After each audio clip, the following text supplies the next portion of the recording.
था, तो हाँ उसने उसके साथ बलात्कार किया। तो बता रही थी कि इसी दौरान कुछ लड़के और वहीं अगल बगल के थे, वो आ गए, तो उनमें से भी 2 लड़कों ने भी इसके साथ रेप किया। सुन लिए अल्फाज, 3 दरिंदे थे वो, 1 पकड़ा गया और 2 अब भी फरार हैं। दरअसल खुलदाबाद इलाके की रहने वाली ये नाबालिग लड़की किसी काम के सिलसिले से घर से बाहर गई। पुलिस के हत्थे चढ़ा घिनौनी करतूत का मास्टरमाइंड आरिफ उर्फ मुन्ना बहला फुसलाकर किसी चीज का बहाना बनाकर रेलवे लाइन के नजदीक ले गया। रेलवे लाइन के नजदीक मुन्ना के 2 लोग पहले से ही मौजूद थे। बस इस मजलूम को दबोच लिया गया। जमकर मनमानी की गई, इज्जत से खिलवाड़ किया गया, मारपीट की गई, मुंह खोलने पर जान से मारने की धमकी भी दी गई। पीड़ित लड़की डरी नहीं, घर पहुंचकर सारी आपबीती बयां कर दी। बिना वक्त गवाए पुलिस को इत्तला दी गई। पुलिस ने भी मामला गंभीरता से लेते हुए मुन्ना को गिरफ्तार कर फरार आरोपियों की तलाश तेज कर दी। तो मेन लड़का है जिसके साथ शुरू में गई थी, जिसने उसके साथ बलात्कार किया बता रही है, उसको पुलिस ने पकड़ लिया, पूछताछ कर रही है। बाकी और मौके पर इंस्पेक्टर और सीओ गए हैं और अन्य लड़कों की तलाश की जा रही है। मेडिकल हो गया इसमें? हाँ, मेडिकल करवाया गया है, लड़की का मेडिकल करवाया गया है। अभी मेडिकल में और भी परीक्षाएं होगी, वो आगे कल कराई जाएंगी। तो जो एक लड़का ले गया था उसने किया और से 2 लड़कों ने और किया, कुल 3 लड़कों को बता रही है। वहीं पीड़ित का परिवार आरोपियों के लिए सजा की मांग कर रहा है।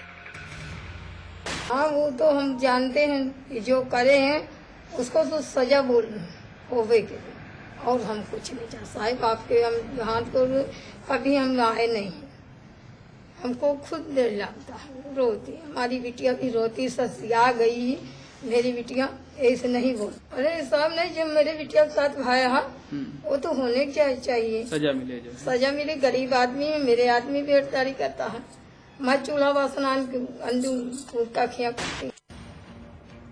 बेटी के साथ हुई दरिंदगी के बाद से परिवार सहमा है। इंसाफ की मांग लगातार की जा रही है। वहीं पुलिस भी सख्त कार्रवाई की तैयारी कर रही है।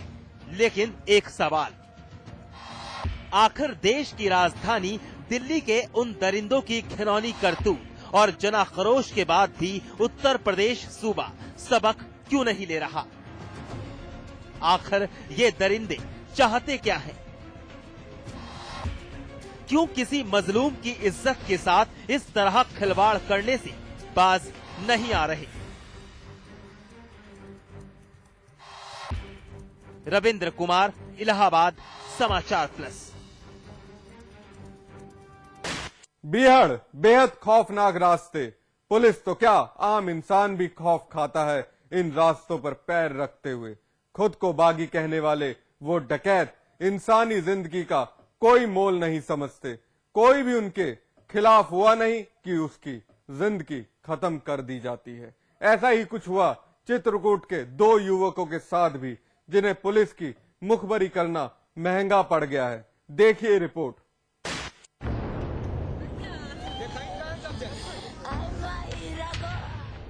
ये मंजर देखिए, चित्रकूट की करवी कोतवाली के खमरिया गांव के कररिया जंगल का है।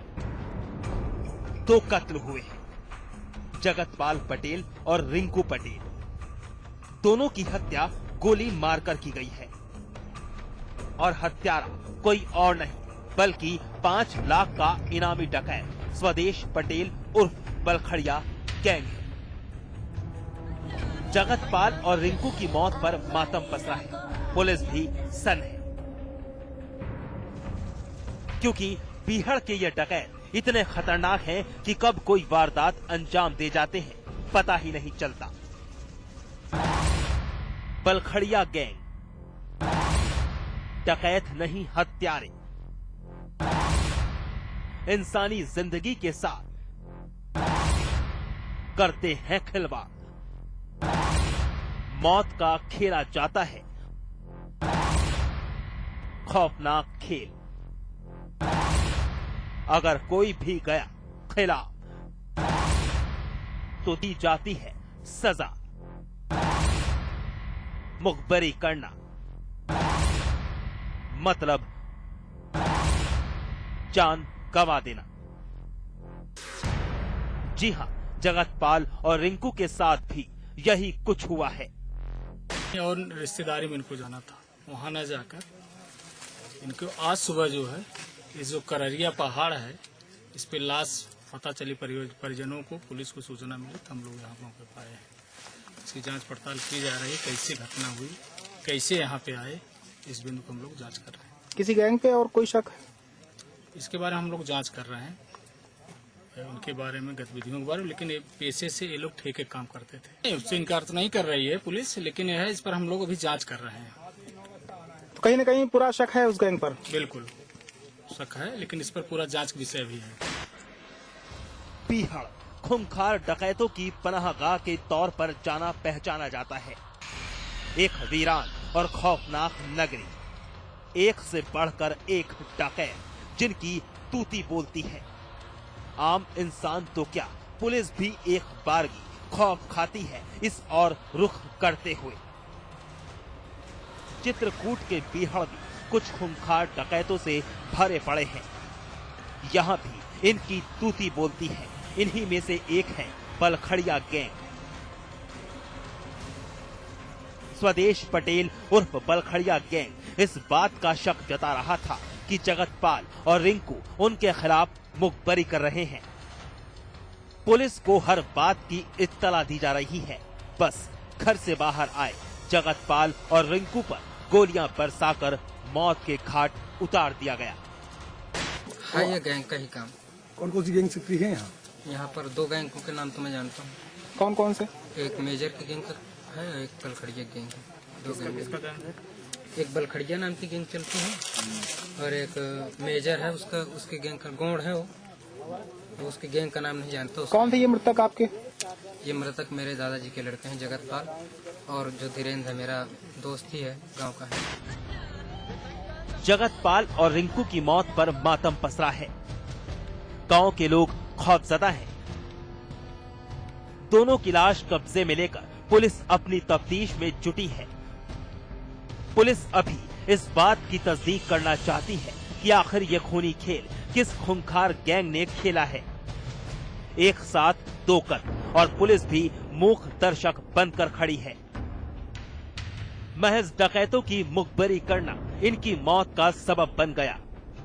लेकिन एक सवाल, आखिर बीहड़ के ये खूंखार डकैत कब तक यूं ही खूनी इबारतें लिखते रहेंगे?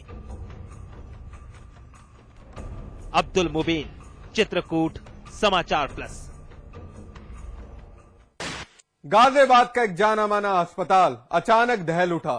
एक शख्स में हथियार हॉस्पिटल के अंदर घुस आया। उसका इरादा था एक कत्ल अंजाम देना। गोली दागी भी गई, लेकिन निशाना चूक गया और एक बड़ी वारदात टल गई। आरोपी की गिरफ्तारी कर ली गई है, लेकिन गुनहगार की दलीलें भी जारी हैं। देखिए जरा।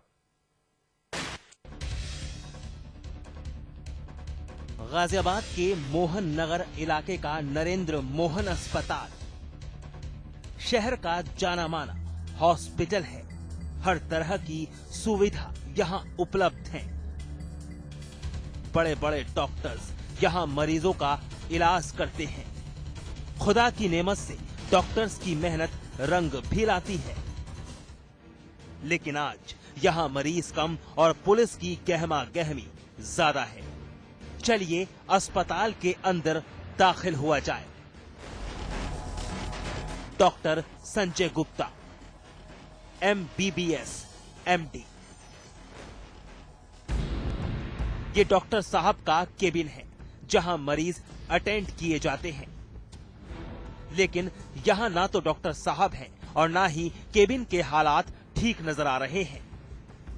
शीशा टूटा है, प्लेट अपनी जगह से खिसकी है, सामान फैला है, दीवार और फर्श पर खून की छींटें हैं। साफ है कि पुलिस की हाजिरी और केबिन के हालात किसी वारदात की ओर इशारा कर रहे हैं। जी हां, आपका सोचना ठीक है। डॉक्टर संजय गुप्ता पर जानलेवा हमला हुआ है और हमलावर है एक मरीज। सुनिए जरा। का ट्रीटमेंट कर रहे डॉक्टर संजय गुप्ता कहना था कि मलेरिया के इलाज के दौरान ही इसमें कुछ असामान्य प्रवृत्तियां सामने आई थी। आज करीब 12:30 बजे वो ओपीडी में आया और डॉक्टर संजय गुप्ता संपर्क किया और कहा कि डॉक्टर साहब मेरी सांस फूल रही है और मुझे घबराहट हो रही है। इस पर डॉक्टर ने जब उसका बीपी लेना चाहा तो इसने ब्लैंक पिस्टल उनके सर पर लगा दी। उसमें गोली नहीं थी। खाली करने के पश्चात दरवाजा बंद कर दिया बाहर से और ये बाहर निकल गए।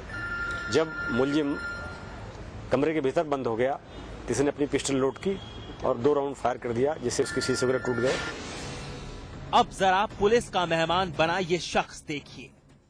नाम है करण सिंह, पेशा खुद एक सरकारी मेडिकल ऑफिसर, गाजियाबाद के नेहरू नगर का रहने वाला है। एक व्यक्ति जिसका नाम डॉक्टर करण सिंह बताया जाता है और ये नेहरू नगर गाजियाबाद का निवासी है। किसी प्राथमिक स्वास्थ्य केंद्र सरकारी चिकित्सालय में बतौर डॉक्टर नियुक्त है। इसकी उम्र करीब 35 साल बताई जाती है और मैरिटल डिस्कार्ड यानी पत्नी से विवाद के चलते इसका मानसिक संतुलन ठीक नहीं बताया जाता है। करण का पिछले 3 महीने से डॉक्टर संजय गुप्ता इलाज कर रहे थे, लेकिन करण का कहना है कि डॉक्टर उसे स्लो पॉइजन दे रहे थे और जान से मारने की साजिश रची जा रही थी। मैं मेडिकल ऑफिसर मुजफ्फरनगर में सर, शामली में। मुजफ्फरनगर शामली में क्या है? Medical officer. Medical officer. आज आपने यहाँ पे गोलियां चलाई, क्या कारण? ऐसा 4 महीने पहले मैं एडमिट था संजय गुप्ता की यूनिट में सर। अच्छा, हाँ सर। उसके बाद उसमें मुझे पोइजन दिया गया, न्यूरोटॉक्सिन होता है, उसका नाम बोचुलिन टॉक्सिन है सर। अच्छा। उसके इंजेक्शन यूज किए जाते हैं ऑर्थोपेडिक में ऑस्टियोआर्थराइटिस सही करने के लिए, सर्वाइकल डिस्टोनिया सही करने के लिए। उसकी जो डोज है मारने के लिए 1.9 ग्राम लीथल डोज है। बस इसका मर सकता है उससे। स्लो पॉइजन न्यूरोटॉक्सिन चलता है उसमें। औसत में झगड़ा चल रहा, उसके डॉक्टर जान पहचान से उन्होंने दिलवाया हो। वारदात के वक्त करण अपना मेडिकल सर्टिफिकेट बनवाने के लिए अस्पताल पहुंचा।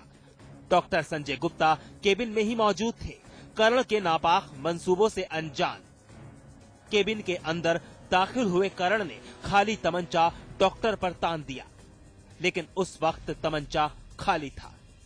बस यही संजय गुप्ता की खुशकिस्मती थी। डॉक्टर संजय गुप्ता ने चुस्ती दिखाई और करण को केबिन के अंदर बंद कर पुलिस को इत्तला दी, लेकिन करण ने तमंचा लोड कर 3-4 फायर दाग दिए। डॉक्टर संजय गुप्ता की जान तो बच गई, लेकिन अस्पताल के अंदर खौफ पसर गया। वहाँ के सीधा अंदर ही चला गया और अंदर जाके बैठे बैठे एकदम उसने फायर शुरू कर दी। ये तो उस टाइम खाली था तो एकदम बच गए डॉक्टर साहब। फिर उन्होंने देखा कि वो लोड करने लगा, पीछे घूमा तो एकदम डॉक्टर साहब बाहर निकले।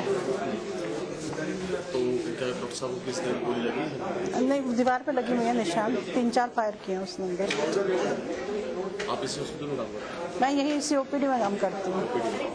मेडिसिन ओपीडी मेरी है, मेरे पास डॉक्टर। मौकाए वारदात पर पहुंची पुलिस ने आरोपी करण को गिरफ्तार कर लिया। अस्पताल कर्मचारी से पूछताछ की और मामला दर्ज कर लिया गया। वहीं पुलिस करण की मानसिक स्थिति ठीक नहीं बता रही है, लेकिन एक सवाल, आखिर शहर का नामी गिरामी हॉस्पिटल और सुरक्षा व्यवस्था ठप कैसे? करण में हत्यार अस्पताल में दाखिल हो गया और किसी को भनक तक नहीं लगी, वो भी अवैध हत्यार। डॉक्टर संजय गुप्ता की खुशकिस्मती और करण की बदनसीबी जो इतनी बड़ी वारदात होने से टल गई। संजय गिरी, गाजियाबाद, समाचार प्लस। बहरहाल एनकाउंटर में वक्त है ब्रेक का। ब्रेक के बाद दिखाएंगे शातिर चोर की कारस्तानी।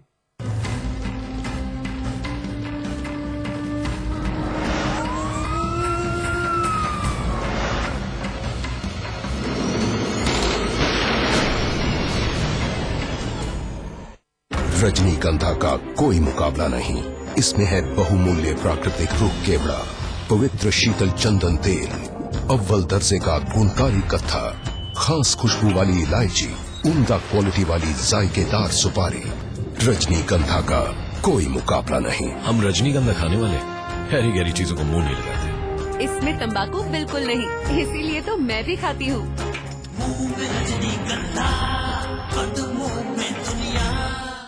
बड़ा खूंखार है वो देशद्रोही, नापाक गद्दार है वो देशद्रोही, राक्षस से कम नहीं है वो देशद्रोही।